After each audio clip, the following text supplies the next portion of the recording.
2, 3, 4. Hello everyone, and welcome to the Power of Music Thinking. My name is Christoph Zürn, and this is the podcast for people with a musical heart and a wicked job. We're looking for stories, insights and tools from the big world of music to inspire leaders and followers to listen, tune, play and perform in whatever field you're operating.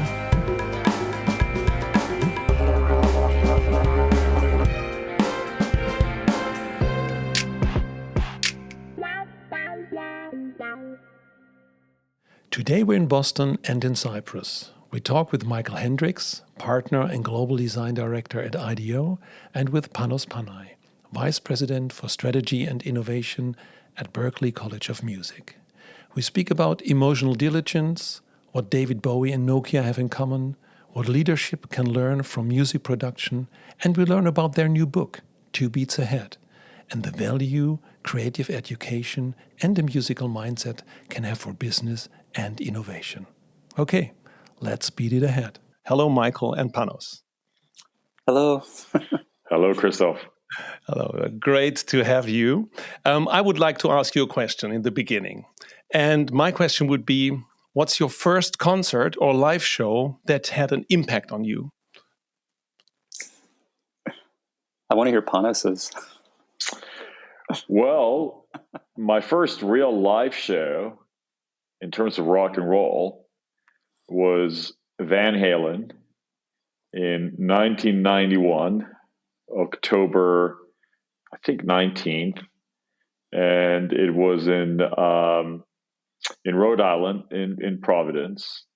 I had just moved to America to go to Berklee College of Music and had been a lifelong Van Halen fan. And being from Cyprus, no rock band ever stopped by here when I was growing up. So I was just dying for some good old big arena rock and roll. So seeing Van Halen live for the first time in my life was a dream come true.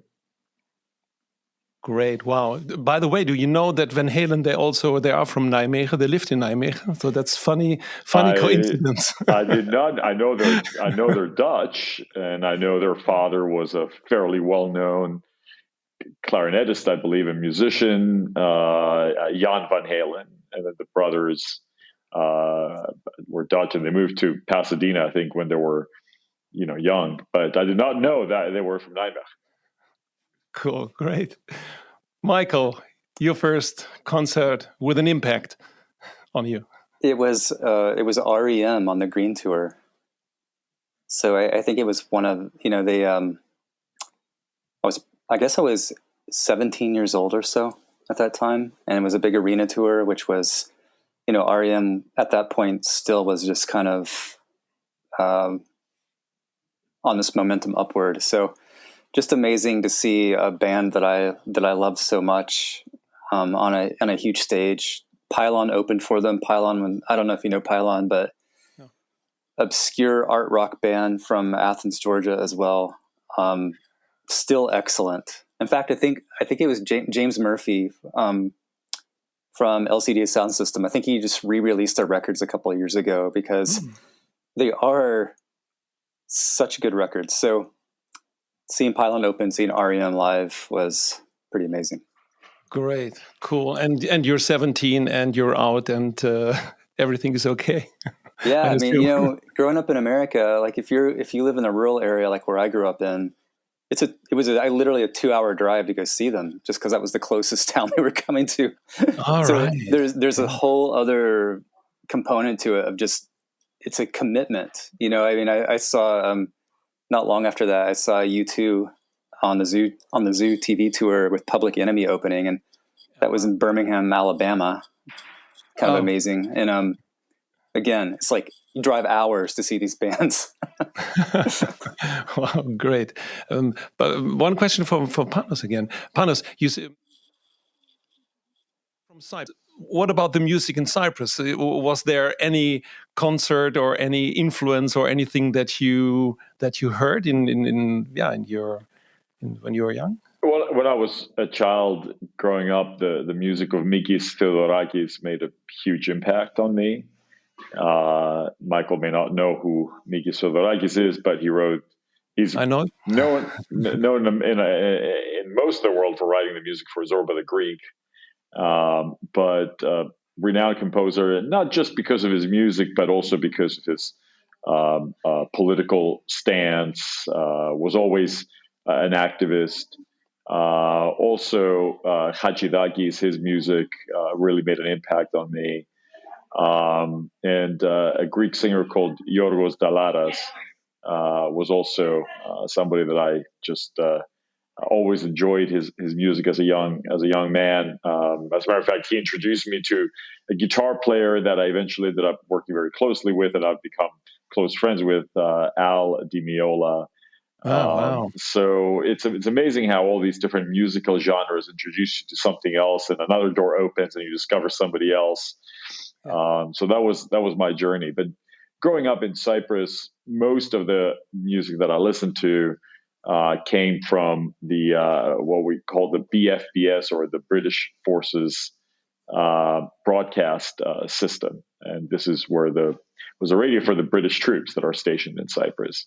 So the first time that I heard "Stairway to Heaven," the first time that I heard "Reflex" by Duran Duran, I still remember them to this day. I remember where I was when I heard both of those songs. All right. Believe it, back to back, because back then you could hear "Stairway to Heaven" and "Reflex" by Duran Duran back to back on the same radio station, which doesn't really happen anymore. But most of the music that I enjoyed as a young man was from British radio, and Top of the Pops, which a British program that I got on pirate video cassette about a week after broadcast in the UK.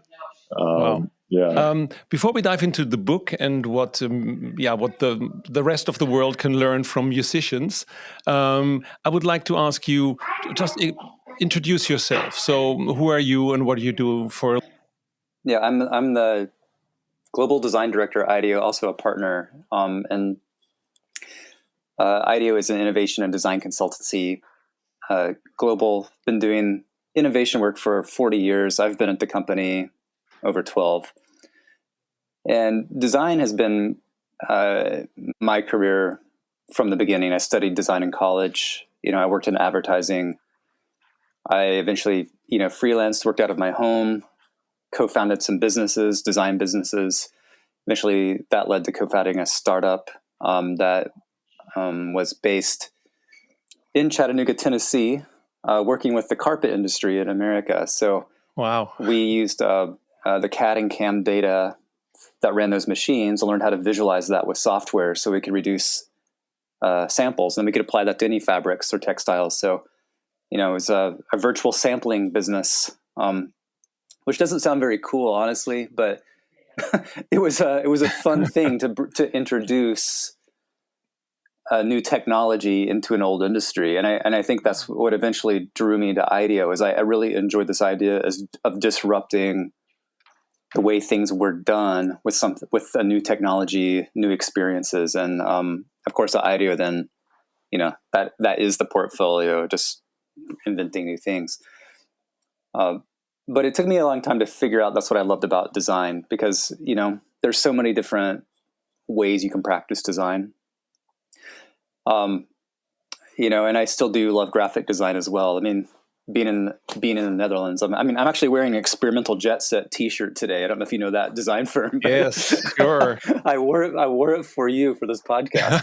One of my favorite design firms. So, still a huge fan of graphic designers too, and Irma Boom, another fan. Yeah, absolutely.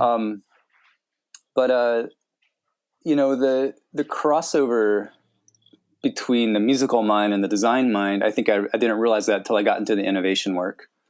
And Panos and I can explain it a little bit after he tells his story, but essentially, our meeting forced the articulation of that for me. And then I realized, wow, that musical mind has actually been with me the whole time too. I just had never given it the definitions, the words, put a vocabulary against it, but it was all there. And for me, I'm currently senior vice president for global strategy and innovation at Berklee.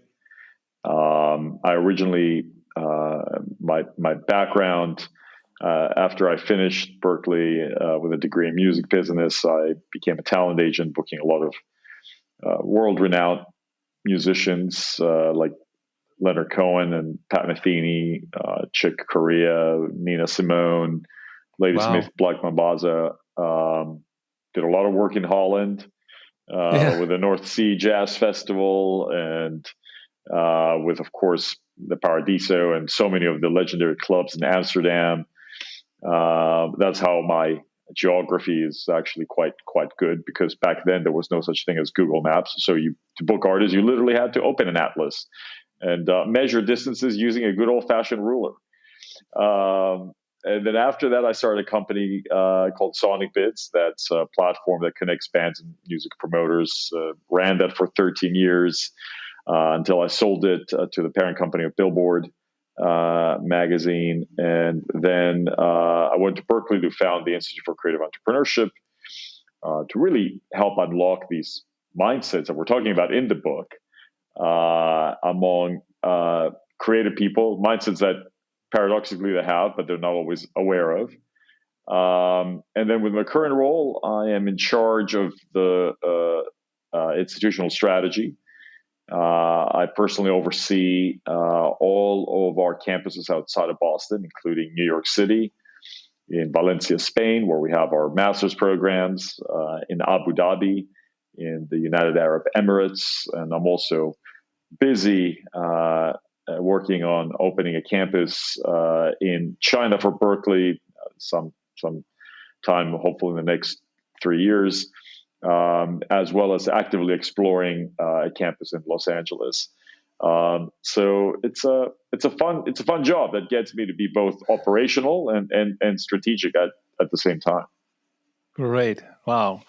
Wow, what a job, and what a job in Corona times when you might not travel. And I had yesterday my first gig again, a presentation also about music thinking. I did it with the jam cards that you might know, and it was the first time in the last year.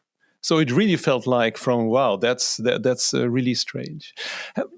Michael and Panos, from your background, working in, let's say, in a business setting as a designer, and also from, when I get it right, the entrepreneurship was for the musicians, right? To make them, to teach them entrepreneurship. So these are two different perspectives on the creative path. So I know you met each other on a conference, but my question would go from, you developed together a course.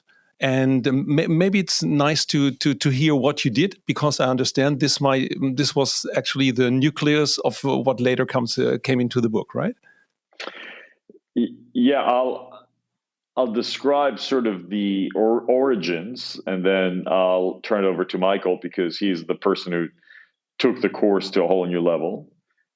But when I was asked by our president at Berklee to go and start the Institute for Creative Entrepreneurship, I sort of asked myself, not having ever worked in academia, not really being able to tell the difference between a syllabus and a curriculum, all these Latin words being Greek, I don't really know. I thought, well, how on earth do you go about teaching entrepreneurship, let alone to a bunch of creative people? And I like playing music.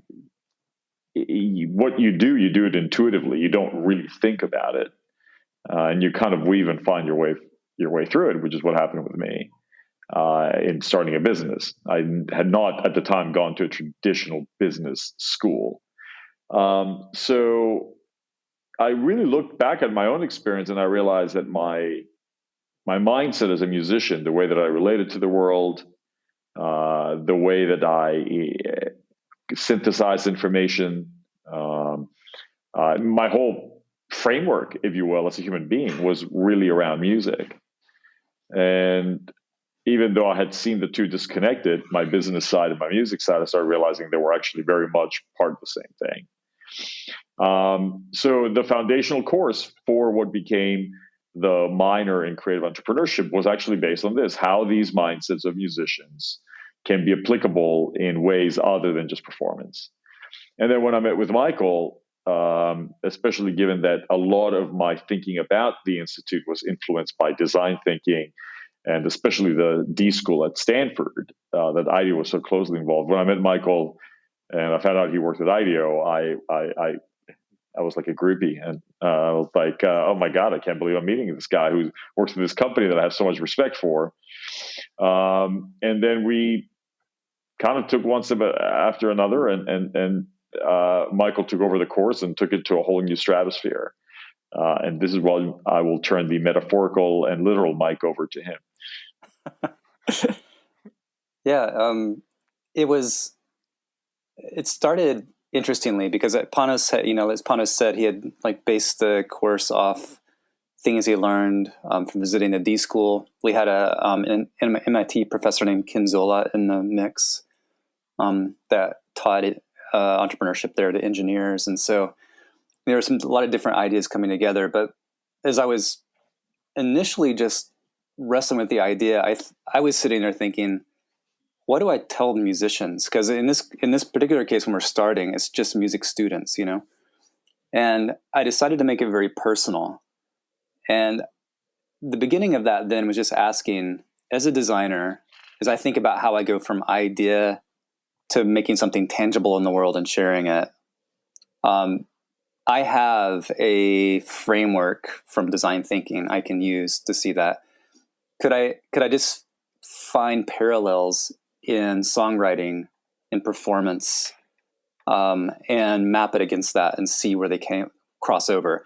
And in those crossover moments, like listening or observing or demo and prototyping or experimenting, I could tell stories to students that showed them both sides of that coin.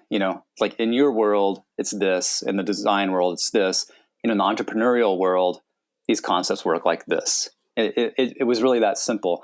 But it was for me also at that point discovering that about myself, because it's interesting to have, when you think about the creative process, a lot of people find it very mysterious. And they actually, if you're an artist, sometimes it's precious to you.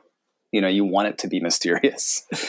You want the muse to be out there. And honestly, for the first 15 years of my design career, and even as an entrepreneur during that time, I didn't really have a mental framework for my creativity. It wasn't until I got to IDEO, who, at the time that I joined had just started sharing design thinking in the world, that I got comfortable with the idea that maybe there is some kind of mental framework. So I totally empathize with people when we first start sharing this idea, and they're like, don't cramp my style, man. Which I've had plenty of students tell me. It's I get that, but there's a shorthand to a lot of the things that we do, or the ways that we see the world, in fact, that can help unlock creativity faster and consistently. So the course, as we were working on that course, we actually tried a lot of different versions of it. I mean, we did a startup lab course where we're, trying to get students to go from idea to product in the market within 16 weeks. Oh, wow. We did courses where we actually turned the process on the School of Berklee itself, and we actually, and had some great success. We helped redesign career services at Berklee through these mental models, these mindsets. But where we eventually settled in was less on the tactics and the to-dos and more on the how to think spectrum. Because what we found is the students really just need initially to understand that the way they think about the world is transferable to different aspects of their life. They have this virtuosity in music. Mm-hmm. That virtuosity also applies in non-musical things. And if you get into the tactics of what are prototyping methods or what are design research methods, etc., I found that it was distracting to just this simple idea of changing your perspective. Right. And so the book actually leans into that too. We decided, let's not make a how-to book. Let's not give people like, here's 8 things to try at the end of every chapter. What we set out to do instead was to say, let's help you change the way you see the world. And if we can help you change the way you see the world and give you the vocabulary for that, we believe the methodologies will come. And you also won't adopt this musical mindset as a formula, because that's been one of my laments about design thinking, is I think people have seen it as a formula, and I find it less effective as a formula because it's also a perspective. So we've learned from that, and we want people to understand that these musical mindsets are applicable to everyone. And you start with just seeing the world in a new way. If you do this course, you do it together with musicians. Did you also do courses with the business people? I think, Panos, I read something in Valencia that you foresee. This would be the very interesting part, because I can understand that designers, artists, musicians, they can easily come together and create something incredible. But when we get down to business and outside of the business frame, then I would be interested if business people would read your book and would read the analogy instead of just taking it as a metaphor for just a new framework, just understand the analogy, they could do better business. Is this what you intended? Yes. Look, my experience of business and the best business people that I know, they're hard creative people. Business is a creation as much as a record is a creation, as much as a car is a creation or anything else. It just happens to be in a different way, using different mediums. But at the end of the day, you're a creator and you're looking to find an audience. You're looking to find an audience that appreciates your invention, your creation, and what makes you happy. Ultimately, of course, is first and foremost the appreciation and consumption of what you put out there, the utility and the way that you move people. And if you do that well, then profit comes. But most of the most amazing business people that I know who are widely successful, they don't start with, gee, how will I make a margin of 93%? That comes afterwards. You start by saying, look, I have this burning idea inside of me and I want it to come out. And what makes me happy is that first time that I see person ABC consuming this thing that I put out. So yeah, we've done a number of workshops with CEOs, and at Berklee we collaborated with ESADE, the business school out of Spain, as well as we have a program for many years with Brown for high school students that doesn't seek to use these mindsets as ones that are applied on music performance, but ones that are applied in any other realm. And what's incredible, Christoph, is the intuitive connection that every human being has with what we're talking about. And when you talk about concepts like collaboration or effective connections or the ability to reinvent or remixing or paying attention, listening, I don't think there's anything about it that's inherent to music. These are fundamental human mindsets that when you pursue, let's call them non-creative paths, they tend to get obscured by other layers because you start self-editing yourself. And ironically, as we get older in life, we tend to zoom in rather than doing the opposite, zoom out. So I think good creative people or creative people that I look at and respect of any discipline are people who are able to, in fact, not so much have tunnel vision, which is a bit of a cliche that we use in business, but exactly the opposite. More of a broad vision, the ability to look at the peripheries, look at edges. And that's where the interesting things happen. Somebody once told me, when you walk downtown in any city, don't look at street level, look at the next level up. Because that's the real heart of the city. That's where the fun is. That's what interesting is. And I feel that it's the same thing when it comes to a business, creativity. If you just have tunnel vision, you will likely not end up doing something that is truly unique and amazing and innovative. You will never get 2 beats ahead. Right. I mean, I would emphasize too that Panos and I are business people. We're executives, right? We're founders of startups. We've run those businesses. We've sold those businesses. We lead teams today. So the the conversation we're having that sits in academia and our creative selves as musicians, etc., often overshadows that side of who we are. And I think we've both wanted to make sure that people understand that we're not proposing a theory. These are proven ideas through our own life experience. And we've been able just to interview some great artists, some celebrities, to help show the broad applicability of it, right? But it certainly is important for business. Well, Christoph, maybe the next, for this book, 2 Beats Ahead, we interviewed a number of musicians to talk about these mindsets. Maybe the follow-up should be 2 Bites Ahead and interview a bunch of business people about these very same mindsets and the way that they're deploying them.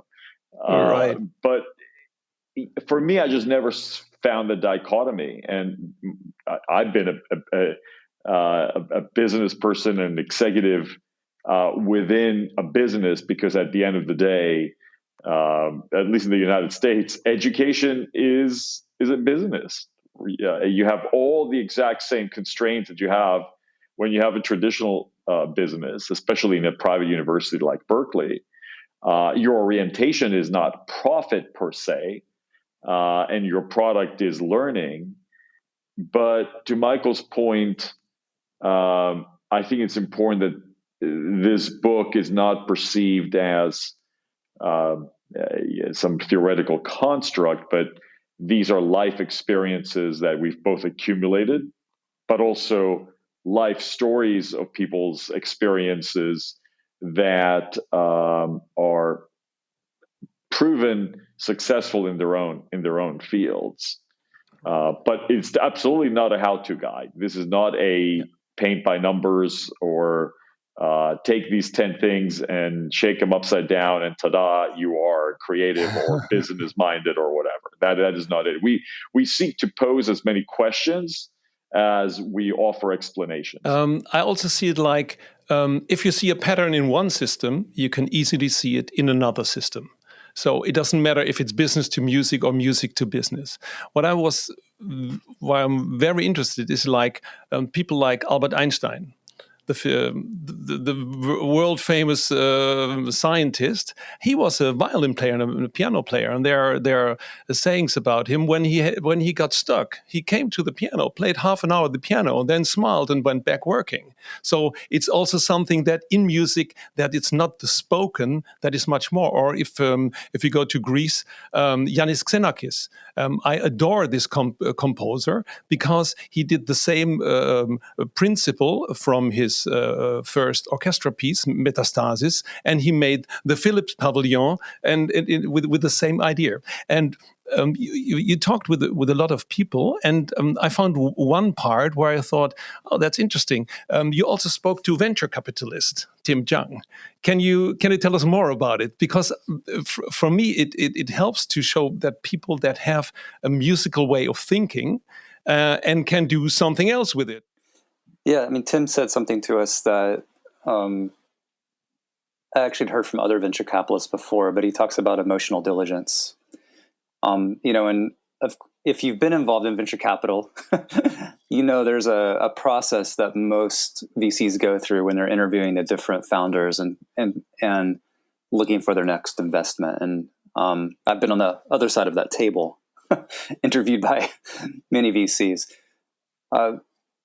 But what they're normally doing is like, your idea is the table stakes. You have something that, you think is going to be the next big thing in the world and be a good business. But there's a lot of people that think that. There's a lot of people that have ideas, a lot of young founders. So what Tim talked about is he's basically interested in the crucible you've been through, in your professional life or your personal life. And so the reason for that is because he wants to understand how you've learned from those moments, how you react to those stresses, how you believe they've shaped you going forward. And that gives him a lot more insight into whether you're a good fit for an investment than the whatever idea is on the table. And there's a practical reason for that too. Like I actually don't know any entrepreneur that after the first or second year hasn't pivoted to something else, because the initial idea, once you get it into reality in the market with other humans, you discover a flaw, right? And so, or you just discover something's doesn't work. That means it's a prototype, and we talk about demoing and prototyping in the book. So I'll park that for a second. But what Tim was saying is actually the same thing that Björk said too. Like she helped start a venture fund after the collapse of the economy in Iceland, and the whole fund was based upon this emotional due diligence idea. And so it was interesting to kind of see that crossover into that space, that there's a belief in the value of human experience just as much as the rational idea, and that's I think often in business circles it's actually the truth as well. As Tim showed us, I think people talk like it's not. There's often like this fog of pseudo-rational explanations about why things are done. But if you can really dig down into why most decisions are made, it's about instinct, gut experience, and that's actually something to embrace, not something to hide behind. Is it also like improvisation or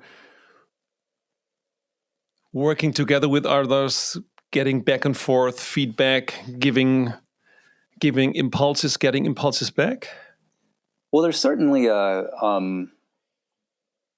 component of that, especially once you've launched something in the market. But in that decision making moment, yeah, that's where where I think something like what Tim is talking about is actually there's a kind of empathy to it, right? You're trying to connect on a human level with one another, yes, versus an intellectual level.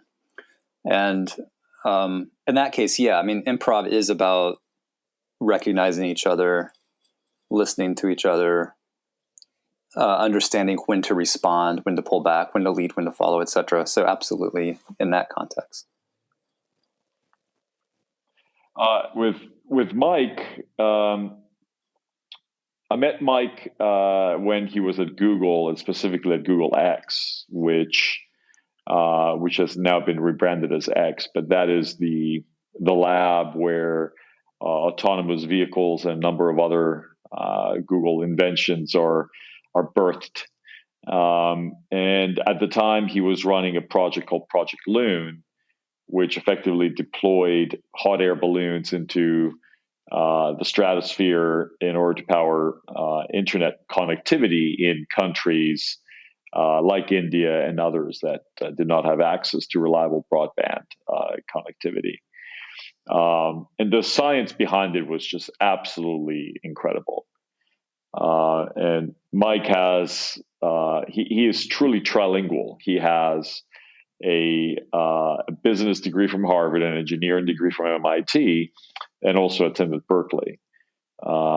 And in many ways, he exemplifies the type of personality that we talk about in the book, somebody who's equally adept at the languages of creativity, technology, and business. And it was fascinating talking to Mike because he said to me that a lot of his problem solving and his ability to see through things or mix or connect things that others couldn't was directly connected to his education as a musician at Berklee. Wow. And that one of the things that contributed the most to his success as a multi-company entrepreneur. Mike has started 5 companies, I believe, before he went to Google. He's now in yet another company that's all about nuclear fusion called Apollo. And it was amazing for me to hear a person so accomplished attribute so much of his ability to make connections to his creative education. So the story you talked about with respect to Albert Einstein, or if you go a few hundred years before Einstein to somebody like Da Vinci, it's quite evident that this ability to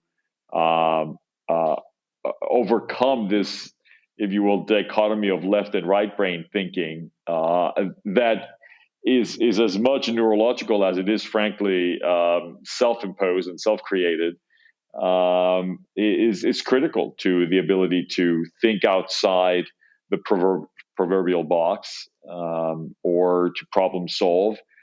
And at the end of the day, I feel that the argument we're putting forth with the book is that our society needs to have a serious conversation about the value of a creative education today, given the challenges and complexities of the modern world.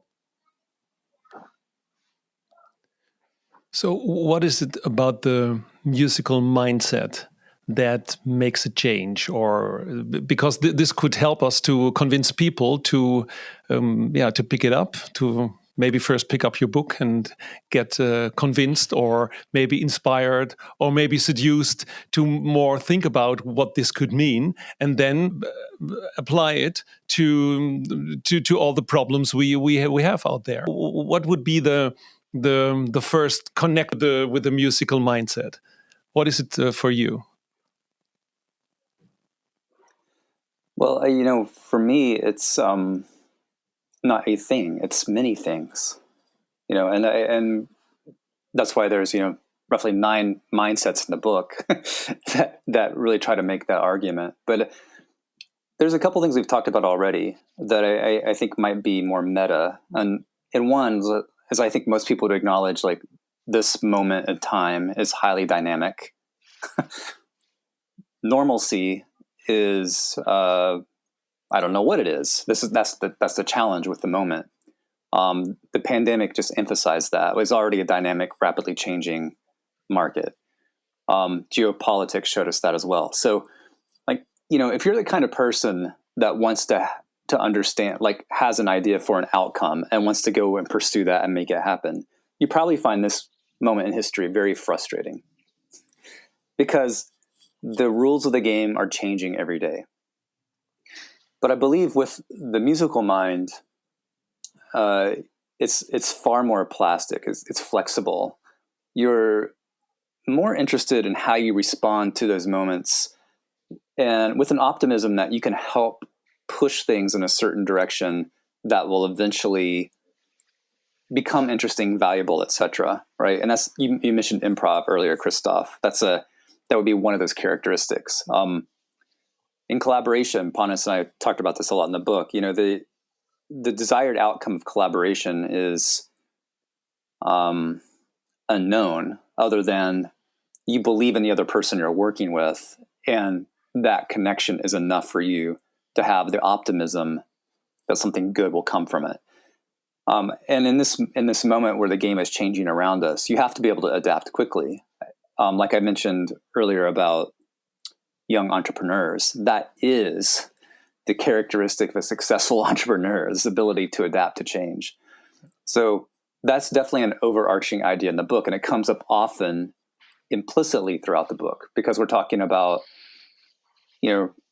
listening or reading the room, or how to be inspired. We're talking about why to work with somebody else and why that might lead to bigger or exponential outcomes. We're talking about why to prototype and put something in the world so other people can react to it and respond. We're talking about why to invest in experimentation, and starting to recognize how timelines, manufactured timelines about something's value, don't make any sense anymore, because what doesn't make sense today may very well make sense tomorrow. we're talking about the ability to reinvent. You can look at someone that decided to reinvent a lot, like David Bowie, and you can look at companies like Nokia, who have also reinvented themselves over 100 years to go from a sawmill to a 5G telecom company. All of that is evidence for me that this mindset is highly valuable in this moment.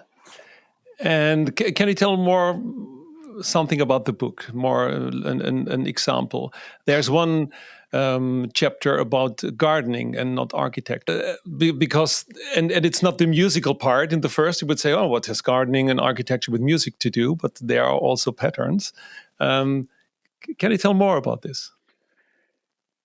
Yeah, and I think I'd like to use it as a way to illustrate the applicability of these mindsets into a business context. The chapter itself is about producing. So the quote you brought up is actually Brian Eno, and I forget what's the cards what's the card game? No, it's not a game. The cards. Oblique strategies, which is a series of cards that have a number of interesting phrases like gardening or architecture that are meant to be inspiration points, if you will, especially when he was stuck in the studio as a producer. But for me, the chapter of producing is interesting because I've been using it a lot with respect to my own approach to management of people. And I like to say that when I was younger, I used to think that a manager is, or a leader is more like a conductor of a classical music orchestra. You write these very precise parts, you distribute them to everybody, you stand up on a pedestal, you look imposing, you think and believe that you know everybody's parts better than they do because you wrote the darn thing. And you probably also have the delusion that you can play everybody's instrument better than they do. As you mature, you start thinking a lot more like a music producer. And in many ways, that's what's fascinating about the chapter. If you ask most people, if you look at it, if they go into a studio and they say, this is a producer, they'll be like, what do they do? They don't play an instrument. Many of them are not even musicians. They don't all know how to work a console. And I think arguably the average person would say, I have no idea what this person does. I mean, frankly, maybe many people will give you the exact same answer about a CEO. They conceptually understand what a CEO does, but it's not always evident, right? And ultimately, what do? They activate talent. They create platforms. They create environments. They manage conditions. They remove obstacles. They bring people together. And they create the overall assembly of weather conditions needed so the talent can perform at the highest possible level, and that they can capture that magic that's within everybody. And what I just described could be described as a music producer, or it could be what a really good leader and manager does. And it's been fascinating for me to be applying the same framework on my own management style, because frankly, just because you write a book or you do your 100th podcast, it doesn't mean that you've internalized yourself these things. I mean, this is not something that, well, I read the book, great, I checked the box, now I'm somehow an evolved human being. It is an ongoing effort and practice in the same way that learning a musical instrument is, or playing a musical instrument is. It doesn't ever end. Even the most accomplished musician on the planet picks up her instrument or and practices every single day. And that's also I think that is something that we can learn as well. How many of us practice every single day what's important to bring to our jobs? Again, I'm not talking about a a task. We all do tasks every day, but do we work on ourselves every day as much as we work on our tasks? As much as a musician doesn't just play scales up and down, right? I mean, they push themselves every day to become better. And it's an unending process. It doesn't end. I think that's a great analogy. And because if you always play the same, it doesn't make you better. And I think that's the great analogy between business and also music. You have to see it broader. You have to experiment. And in business, sometimes we think if we get a conductor, someone that tells the others when to play and how to play, which, by the way, the conductor does much more. But this is more the metaphor of the conductor. And I think I would love to switch from the metaphor of the conductor to the analogy of the producer that sees the whole field and tries to zoom in and zoom out, what you said earlier, to make this as a skill. And I think great conductors they did this too. With a great composition, but the producer might be more an update for our times, and also, and like you say, as you can apply this to your work, that leadership is some kind of producership, or that if leaders would learn how to produce, that they might be more successful. In Two Beats Ahead, in the book, we have this quote from a very well-known producer called T-Bone Burnett, who says, "I don't care what you're playing, I care who's playing it." And that's what we're talking about, that at the end of the day, in order to bring out the best of people, it's not about what they do, it's about who they are. And we forget that. In business, we forget that. You know what's been fascinating in a meta way for me? As we were discussing at the beginning of this podcast, when you're promoting a book, you go out there and you do exactly what we're doing right now. You talk to a lot of people, and you do a lot of podcasts and other interviews. And I've been playing the podcast back, and it's been interesting because beyond just examining your own performance, you realize that you're learning from yourself, which ultimately is another thing that musicians do, right? I mean, again, just because I'm sitting here and I'm articulating something, it doesn't mean that it's become second nature. So there's something important, I believe, about this process of, let's say, playing something, recording it, listening to it, doing it, recording it, listening to it, and that it doesn't have to be a musical note. It can be anything. I mean, I would dare any listener, record yourself when you're in a meeting. How often do you talk? Do you dominate the meeting? Is what you're saying understandable? Watch your tone, your phraseology, your phrasing. Do you leave breathing time?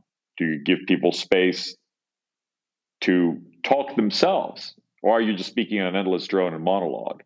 I mean, even just something like that is something that we can learn from musicians. We don't necessarily go deep into this in the book, but I'm hoping that when people read Two Beats Ahead, and let's say the chapter of demoing, which is one, that this concept sort of jumps out as well. Wow, that's a great tip, and also a great reason to dive into the book. In the book, you also did some interludes, and you also made some Spotify playlists. Maybe you can talk about this, because this makes it also more lively than just using words. How did this work, and how did you work together on that? Well, as we were writing the book, like I said, we tried a lot of different things at the end of chapters. And you get to the end of a chapter, like, what do people do? What do you want them to do? And we had made a decision that we weren't going to give people exercises to go do things. We thought, let's make the end of each chapter a reflection moment. So that led to the idea of creating some playlists. So the playlists naturally include the artist that we mentioned in that chapter. We choose songs that illustrate the ideas presented in that chapter. And the hope is that it creates, as Panos was just explaining, the breathing room that people need to let ideas settle. I really believe, I love that you talked about Einstein going to play the piano or violin between, quote, work, because we really do need those moments for our subconscious to process things. And my hope would be that for anybody reading the book, they don't try to read the book in a weekend. It'd be better to read a chapter, listen to the playlist, and then, come back a couple days later, read the next chapter so that you have time to soak it in. So that was the idea behind it. And they were really fun to put together. We enjoyed, not only choosing songs that we felt like were, needed to be chosen because of who was in the chapter, but Panos and I were able to go back through our own childhoods and talk about songs that were meaningful to us. And so you'll see the occasional, song from the 80s in the mixes because he and I were, of that age where, those moments when they were really influencing us as kids. But it was, I think it's a fun way to engage with the book, and I hope people do take advantage of it. Absolutely. It's very nice also to hear without the book or before the book. So when you order the book and in between time, just to first load you up to get ready. And I also love the idea not just to read the book, but to work the book and to let it digest, to reflect on it. I think that's very, very great. Very great thing. Is there anything that we forgot in the interview? Is there anything that you would like to give the listeners as a last tip or inspiration? Well, we do have an excerpt of chapter 2 on our website. So, if this was interesting, you can go to 2beatsahead.com and get an excerpt from the book. Check it out. It's about the resilience, right? It's actually about Justin Timberlake and daring to suck. Okay. Yeah. It's about experimentation. Yeah. Right. So though on 2beatsahead.com, you can also access an article that appeared in Fast Company about resilience. So by all means, head over there and get some content, because at the end of the day, it's frankly in many ways what we're talking about in the book. You put out a product, but it doesn't end. Right. It continues, right? And there is no such thing as permanence to anything. And part of what we want to challenge the readers of 2 Beats Ahead is to make this leap from an analog world of the 20th century to the digital world of the 21st century, going from the physical world to the digital world, going from a world where you have a one and done to a world where it's one and done and redone and outdone and done again. So again, we're just hoping that this will stimulate a conversation, and we want to hear from everyone. The best way to reach us is through the website 2beatsahead.com. Thank you very much, Michael and Panos. It was really a pleasure to talk. We could go on forever, but I understand that there are time constraints. So that's also good for musicians. We understand what the time frame means. And so I thank you very much. Thank you, Christoph. Thank you. Thank you so much for listening. I really appreciate this, because listening is one of the top leadership skills, and I feel honored about this. It is my mission to find, create, and share inspirations for meaningful collaboration based on music analogies. If you want to support this, please subscribe to the podcast, give us a rating, or write a review on iTunes or Spotify. And more inspirations can be found on musicthinking.com. We have a blog, and you can download the Music Thinking Framework. And finally, I would love to hear your feedback. And if you need help with a business challenge, please reach out to me via email podcast@musicthinking.com.